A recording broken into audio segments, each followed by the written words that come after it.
Chapter number third, pair of linear equations in two variables. आपने पहले ninth class में पढ़ा था, linear equation in two variables start किया था आपने नाइन्थ क्लास में। ठीक है, इसमें थोड़ा बाइफरकेट करके और आगे आपको समझाया जाएगा। ठीक है, ध्यान से देखेंगे। इंट्रोडक्शन है आपका। जैसे Akhila went to a fair in village, एक फेयर में गई वो। She wanted to enjoy rides on giant wheel and play hoopla some game. ठीक है, वो गेम खेलना चाहती है और जायंट व्हील पे झूलना चाहते हैं। If each ride cost rupees 3 and the game of hoopla cost rupees 4, how would you find out the number of rides and how many times she played hoopla provided she spent rupees 20? Basically देखा जाए तो उसके पास खर्च करने के लिए हैं 20 रुपए। ठीक है, और वो बोल रहे हैं कि if each ride cost rupees 3 and the game of hoopla is 4, the number of time she played hoopla is the half the number of rides she had on the giant wheel. Okay, ये कह रहा है कि आपको जो उसने game खेला है वो हाफ है जायंट व्हील की राइड से, जितनी उसने राइड ली है। ठीक है, इसको अगर लीनियर इक्वेशन में डालना हो तो कैसे डालेंगे? देखिए, सिंपल सी बात है, आपको समझ में आ गया कि लेट आपको प्राइस पता है गेम का और जायंट व्हील का। ये गेम का प्राइस हो गया, ये जायंट व्हील का प्राइस हो गया। टोटल रुपए हैं 20। 20 रुपए से ज्यादा खर्च कर ही नहीं सकते। ठीक है, सो तो let the total number of rides taken by Akhila. इसने राइट्स ली हैं, टोटल नंबर मान लेते हैं BX, and the total number of game she played. कितने गेम खेले उसने, हमने मान लिया उसको VY। ठीक है, अब हमारे को linear equation in two variable बनानी है। So as simple as that, 3 रुपए की एक राइड है, मल्टीप्लाई कर दो नंबर ऑफ राइड से जो कि X है, प्लस 4 रुपए का एक गेम है, मल्टीप्लाई कर दो इसे नंबर ऑफ गेम से, और इजगल टू होगा ये 20, क्योंकि 20 रुपए से ज्यादा तो है ही नहीं खर्च करने के लिए, तो 20 रुपए ही खर्च करेगी। तो 3x plus 4y is equal to 20। ये बन गई आपके पास equation, pair of linear equation two variables. अब बात करते हैं पेयर की। अभी तक आपने linear equation in two variable की बात की है। ठीक है, अब हम बात कर रहे हैं पेयर की। पेयर क्या होता है? जब भी लीनियर इक्वेशन टू वेरिएबल में लीनियर इक्वेशन ये भी है, टू वेरिएबल में लीनियर इक्वेशन ये भी है। ठीक है, दोनों है। ठीक है, जब ये दोनों साथ होती हैं तो इनका बन जाता है पेयर। तो that is pair in linear equation two variable. Simple as that, कुछ भी नहीं है इसमें। पेयर्स जब बनते हैं तो हम लीनियर इक्वेशन के पेयर कहते हैं। लाइए चलिए आगे चलते हैं।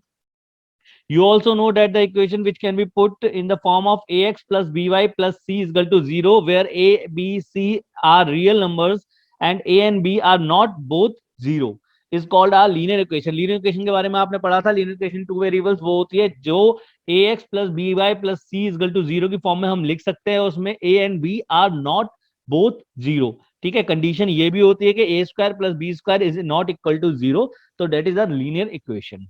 Now आगे बढ़ते हैं हम। Like geometrically what does this mean? It means that the point 1 1 lie. Basically क्या होता है कि लीनियर इक्वेशन को लाई करने के लिए देखा था आपने, जब आप एक वेरिएबल की बात करते हैं तो वो या तो एक्स एक्सिस के पैरेलल होता है या वाई एक्सिस के पैरेलल होती है। जब लीनियर इक्वेशन वन वेरिएबल का आप ग्राफ बनाते हैं, जब आप लीनियर इक्वेशन टू वेरिएबल का ग्राफ बनाते हैं जो 9th क्लास में आपने करा है, इन दैट केस क्या होता है, जो ग्राफ होता है, ठीक है, वो linear equation in two variable. जैसे ग्राफ बना आपका, इक्वेशन मान ले 2x plus 3y is equal to 5 का ग्राफ बना आपका, ये ग्राफ बन गया। तो ये एक स्ट्रेट लाइन होता है। ठीक है, इसके बीच में जितने भी पॉइंट पड़ेंगे, जैसे ये हो गया आपका 1 2 3 4 5, ऐसे ग्राफ में होते हैं 1 2 3 4 5। बेसिकली क्या है, इसके बीच में जहां पे भी पॉइंट पड़ेंगे, ठीक है, यहाँ पे होगा 2 2, ठीक है, यहाँ पे होगा x का 1 x का 4 और y का 4। ठीक है, तो बेसिकली क्या है, जितने भी पॉइंट्स पढ़ते जाएंगे ये सारे इसके सॉल्यूशंस हैं। जितने भी उस ग्राफ, जो लाइन है ग्राफ की उसके ऊपर पढ़ेंगे, वो सारे इसके सॉल्यूशन है। सॉल्यूशन का इक्वल टू हो जाती है इक्वेशन। बेसिकली क्या है, देखिए, जैसे हम कोई भी इक्वेशन में, जैसे यहाँ देख वैल्यू पुट करेंगे इक्वेशन में, जैसे ये रखिए यहाँ पे 2x plus 3y equal to 5, तो इसमें जो पुट किया हमने x equal to 1, y equal to 1, तो 2x की जगह 1 और y की जगह 1। ठीक है, 2 1 जा 2 plus 3 equal to 5, 5 equal to 5, यानी ये इसके सॉल्यूशंस हैं। ठीक है, अगेन 1 और 7 दे रखा है आपको, तो 2x plus 3y equal to 5, तो 2 की जगह x की जगह 1 और 3 की y की जगह 7, तो होगी 2 प्लस 21 इजल टू 5, जो कि इक्वल नहीं है, यानी ये सॉल्यूशन नहीं है। ठीक है, सॉल्यूशन वो पुट होते हैं जब पुट करके left L H S equal to R H S आ जाए, linear equation in two variables में। सो आगे चलते हैं, और फिर आपको वही बता रहा है, these two linear equation are in the same two variable X and Y equation, like these are called pair of linear equation two variables. वही है, सेम वेरिएबल्स में दो इक्वेशन साथ होती हैं, तो that is pair of linear equation in two variables. Linear equation two variables को present करने का भी तरीका होता है, वो ये होता है a1x b1y plus c1, a2x plus b2y plus c2 equal to 0। ठीक है, बेसिकली इसमें ये बताया जा रहा है कि x और y सेम है, x की वैल्यू सेम है और y की वैल्यू सेम है इन दोनों इक्वेशंस में, जब ही इन्हें पेयर कहा गया है। ठीक है, वेरिएबल्स की वैल्यू सेम है। ठीक है, और a1 b1 इसलिए यूज किया गया है क्योंकि इनकी वैल्यू अलग है, a1 a2 वैल्यूज अलग है, b1 b2 c1 c2 इनकी वैल्यूज अलग है। ठीक है, चलिए आगे, और आपको दे रखा है कि you have also studied in class 9। Class 9 में आपने ये भी पढ़ा था कि दो लाइन जो हैं इन अ प्लेन, वो या तो the two lines will intersect at one point, simple सी बात है, या तो दो लाइन आगे जा जाके कहीं ना कहीं पे इंटरसेक्ट करेंगे एक दूसरे से, चाहे वो इस साइड बना लो चाहे वो इस साइड बना लो। ठीक है, या they the two lines will not intersect, they are parallel. ठीक है, या फिर वो इंटरसेक्ट ही नहीं करेंगी, वो पैरेलल लाइंस, उनके बीच का गैप है वो इक्वल है। ठीक है, थर्ड है the two lines will be को इंसिडेंट। को इंसिडेंट का मतलब होता है कि ये दोनों लाइंस एक दूसरे के ऊपर, जब एक दूसरे के ऊपर है डेट इज कोइंसिडेंट, इसके अलावा कोई और पॉसिबिलिटी है ही नहीं। ठीक है, तीन पॉसिबिलिटी हो सकती है, जैसे आपको दे रखा है ये फिगर में, ये है आपकी इंटरसेक्टिंग लाइंस, ये है आपकी पैरेलल लाइंस, एंड ये है आपकी को incident lines. Let's come to example number 1। Let us take example given in section 3.1, Akhila goes to a fair. वही वाला एग्जांपल दे रखा है पहले वाला, जिसके पास अखिला के पास 20 रुपए थे, और उससे इन्होंने basically equation, let the number of rides taken be X and the number of games played vy। ठीक है, number of games played vy। अब इसमें से दो इक्वेशन बनती है, एक तो आपकी बनती है 3x plus 4y is equal to 20। ठीक है, 20 रुपीज है, 3x number of rides into cost of one ride, और ये number of games into cost of one game, 4 rupees cost है। अच्छा, दूसरी बनती है आपकी equation y is equal to half of x। ठीक है, थोड़ा सा ध्यान देंगे इसमें, ये एक्चुअली क्या है, आपका x जो है वो है नंबर ऑफ राइड्स टेकन। ठीक है, और y है नंबर ऑफ गेम्स प्लेड। ठीक है, राइड्स जो है वो ज्यादा ली है उसने। ठीक है, और गेम्स हैं वो कम खेले हैं, इसलिए y is equal to 1/2x, half of x हमें पता है उसके हाफ है, तो x is equal to 2y हो जाएगा ये। ठीक है, तो ये बेसिकली दो इक्वेशन बन जाएगी, इसको आगे सॉल्व करना है वो देख लेते हैं। ग्राफिकली ग्राफिकल रिप्रेजेंटेशन कैसे हो रखी है वो देखते हैं आगे। सिंपली आपको क्या करना है, लेट इक्वेशन लेनी है x इक्वल टू 2y वाली, इसमें लेट करेंगे y is equal to 0। Let किया हमने y is equal to 0, so x हो जाएगा 2 × y की वैल्यू 0, x की वैल्यू भी 0 आ जाएगा। नेक्स्ट में, क्योंकि हमें कम से कम दो पॉइंट्स निकालने हैं, दो कोऑर्डिनेट्स निकालने हैं, तो let y is equal to 1, तो x हो जाएगा आपका 2 × 1 y की जगह पे, तो x की वैल्यू हो जाएगी 2, यानी ये उसी में पुट कर दिए। x को हम y को माना 0, तो x भी आ गया 0, y को माना 1, तो x आ गया 2। ठीक है, अगेन इस वाली इक्वेशन को ले लेते हैं अब, 3x plus 4y is equal to 20, इसको ले लिया, तो हमने माना लेट, ठीक है, लेट y इजगल टू 0 किया हमने, तो 3x plus 4 0 is equal to 20, 3x plus 0 is equal to 20 and x is equal to 20 upon में 3। ठीक है, ये हमारा 20/3 आ जाएगा। दूसरा अगर हम डालें इसमें, जैसे मैंने जो दिए हुए हैं वही डाल के देख रहा हूं मैं, 3x+4, y की जगह डाल दिया 2 = 20, तो ये हो जाएगा आपका 3x+8 = 20, x 3x = 20 - 8, और x = 20 - 8 12/3, तो y आ गया आपको, x आ गया आपका 4। ठीक है, ये 2 पॉइंट ही निकाल लोगे, इससे ग्राफ बन जाएगा आपका। ग्राफिकल प्लॉटिंग आपने पहले भी की है, ठीक है, उसी की तरह प्लॉट करना है। जैसे पॉइंट्स आ गए थे हमारे कोऑर्डिनेट 0 0 और 4 2, ठीक है, एक्स वाई, तो ये आपका इससे बन गया x = 2y वाली इक्वेशन है ये।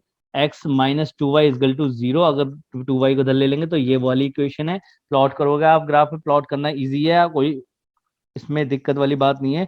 जैसे 1 2 3 4 5 इस तरीके से प्लॉटिंग करते हैं हम, 3 4 5 जैसे प्लॉट कर रहे हैं हम। तो ये था, एक कोऑर्डिनेट था 0 0, और एक कोऑर्डिनेट था इसका x = 2y वाली इक्वेशन का 4 2। ठीक है, ध्यान से देखेंगे, 0 0 का मतलब है ये वाला कोऑर्डिनेट, यानी एक को पॉइंट तो यहाँ आ गया, और दूसरा है 4 2, 4 मतलब x में से 4 और y में से 2। ठीक है, तो ये वाला पॉइंट आ गया। अब एक स्केल लेंगे और सीधी लाइन इसमें ज्वाइन कर देंगे, तो ये आपकी इक्वेशन बन गई है x - 2y = 0 की। दूसरा वाला देखें तो हमने पुट किया था दूसरे वाले की 0 5, और x 4 था और y 2 था। तो इसको भी पुट करेंगे हम इस ग्राफ में, तो 0 5 0 x में देखते हैं, x का 0 ये रहा, और 5 y का 5 ये रहा, यानी ये इस पॉइंट पे होगा। ठीक है, 4 2 अगेन सेम इसी पॉइंट पे होगा, तो 0 5 यहाँ आ जाएगा, 4 2 यहाँ आ जाएगा, इसकी स्ट्रेट लाइन ज्वाइन कर देंगे। ये बन गया ग्राफ आपका दूसरी वाली इक्वेशन का 3x+4y = 20 का। ठीक है, यही ग्राफ आपका इसमें बना हुआ है। इस ग्राफ को प्लॉटिंग आपने लास्ट क्लास में जैसे की थी वैसे ही करनी है, कोई नया तरीका नहीं है इसको करने का। ठीक है, एग्जाम्पल नंबर 2 आगे दे रखा है आपको। Romila went to a stationery shop and purchased 2 pencils and 3 erasers for ₹9. Her friend Sonali show her a new variety of pencils and erasers with Romila, and she also bought 4 pencils and 6 erasers। ठीक है, उसकी friend ने भी देखा कि नए eraser, नई तरह के इरेजर पेंसिल, तो वो भी खरीदने चलेगी। Same pencils and eraser, quantity अलग है। ठीक है, इक्वेशन बनाएंगे हम जब इसकी, तो हम लेके चलेंगे, let the price of one pencil, price एक पेंसिल का BX, and the price of one eraser VY। सो इसमें क्या करना है, अब हमको इक्वेशन बनानी है पहले से लेकर। जो रोमिला थी उसने 2 पेंसिल ली, 3 इरेजर लिए। 2 पेंसिल यानी एक pencil cost X plus 3 eraser, तो 3y = कितने रुपए खर्च किए उसने, 9 रुपए। ठीक है, अगेन दूसरी इक्वेशन बनाएंगे, तो उसकी दोस्त थी, उसने ली 4 पेंसिल 6 इरेजर, तो 4x, x is the cost of one pencil, तो मल्टीप्लाई कर देंगे नंबर ऑफ पेंसिल से। ऐसी 6 इरेजर्स है तो 6y, y is the cost of one eraser, तो 6 से मल्टीप्लाई कर देंगे। टोटल खर्च किए उसने 18 रुपए, 18 रुपीज। ठीक है, दो इक्वेशन आपके पास बन के आ गई है। इस इक्वेशंस के हम जीरोस निकाल सकते हैं, बेसिकली कोऑर्डिनेट्स। इस इक्वेशन के हम कोऑर्डिनेट्स निकाल सकते हैं। कोऑर्डिनेट्स कैसे निकालेंगे, सेम एक इक्वेशन उठाओ, 2x + 3y = 9। ठीक है, लेट कर लो x = 0। ठीक है, आपने लेट कर लिया x = 0। ध्यान से देखिएगा, अगर हम इसमें y 0 लेते तो ये 0 हो जाता, और 9 2 से नहीं करता, तो जो आंसर आता वो फ्रैक्शन में आता है 9/2। तो हम फ्रैक्शन को अवॉइड करेंगे। फ्रैक्शन आप नहीं हो, कोशिश कीजिए फ्रैक्शन में आंसर नहीं है, इसलिए मैंने x = 0 लिया। तो इसमें पुट करते हैं हम =9, तो ये 0 हो जाएगा, प्लस ये बन जाएगा आपका 3y = 9। नेक्स्ट स्टेप में y = 9/3, 3 3 9, ये आपके पास 3 आ गया। ठीक है, आप एक बॉक्स बनाएंगे, बॉक्स इस तरीके से बनेगा, x y, x की वैल्यू आपने पुट करी 0, y की वैल्यू आ गई 3। नेक्स्ट स्टेप में आप देखिए क्या पुट कर सकते हैं हम, हम इसमें पुट कर सकते हैं एक्स की वैल्यू, वाई की वैल्यू 1 लेट कर लिया मैंने, वाई की वैल्यू 1।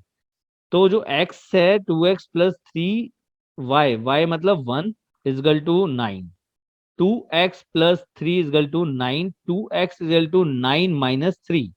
ठीक है, माइनस हो जाएगा प्लस उधर जाके 3, तो ये हो जाएगा आपका 2x इज इक्वल टू 6। ठीक है, अगेन नेक्स्ट देखते हैं, तो 2x equal to 6, x equal to 6 upon में 2 यानी 3। मैंने y की वैल्यू पुट करी इसमें 1, तो x की वैल्यू क्या निकल के आ गई 3। ठीक है, इस तरीके से बॉक्स बन गया फर्स्ट इक्वेशन का। सेकंड इक्वेशन का भी इसी तरीके से बॉक्स बना लेंगे। बॉक्स बनाएंगे तो आपकी वैल्यूज निकल के आ जाएगी, देन अगेन आप उसे पुट करेंगे ग्राफ के अंदर। ग्राफ में पुट करना इज सो इजी, उसी तरीके से जैसे आपने 9th क्लास में किया था। ठीक है, अगर किसी को कोई डाउट आएगा तो प्लीज पूछ सकते हैं मुझे इसमें। एग्जाम्पल नंबर 3 देखेंगे, टू रेल्स और रिप्रेजेंटेड बाय द इक्वेशन, दो रेल्स हैं वो इक्वेशन से रिप्रेजेंट कर रखी है। सेम इसके बॉक्स बनाना है आपको और उसको दोबारा रिप्रेजेंट करनी है इक्वेशन को ग्राफ पे। ठीक है, तीनों एग्जाम्पल दिए हैं। ये जो इक्वेशन बनेगी एग्जाम्पल 2 का जो ग्राफ बनेगा वो बनेगा आपका कोइंसिडेंट, मतलब एक ही लाइन के ऊपर दोनों इक्वेशंस आ जाएंगी। एग्जाम्पल नंबर 3 का जो ग्राफ बनेगा आपका वो बनेगा पैरेलल लाइंस का। ठीक है, वो कभी भी मीट नहीं करेंगे लाइंस। ठीक है, तो तीनों एग्जाम्पल आपको इसमें समझा रखे। एक्सरसाइज 3.1 इसी के ऊपर बेस है।